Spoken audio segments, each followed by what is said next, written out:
વિકલાંગો માટે કાર્યરત રાજસ્થાનની નારાયણ સેવા સંસ્થાન દ્વારા વડોદરામાં એક શિબિરનું આયોજન કરવામાં આવ્યું છે। રાજસ્થાનના ઉદયપુરમાં કાર્યરત નારાયણ સેવા સંસ્થાન વિકલાંગો માટે કાર્ય કરી રહી છે। વિકલાંગોની સારવાર સાથે વિવિધ સાધનોની મદદ કરતી નારાયણ સેવા સંસ્થાન દ્વારા વડોદરામાં એક શિબિરનું આયોજન કરવામાં આવ્યું છે।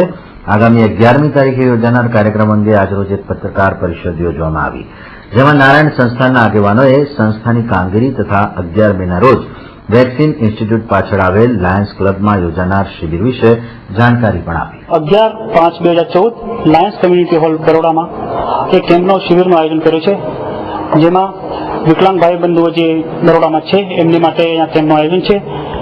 સંસ્થાન પરિવારનું એક જ લક્ષ્ય છે કે 1,89,000 જે ઓપરેશન થઈ ચૂક્યા છે, સફળ ઓપરેશન, એ પૂરા થયા પછી આ બરોડામાં બીજે કંઈ વિકલાંગ હોય એમને પણ આ કેમ્પનો લાભ મળે।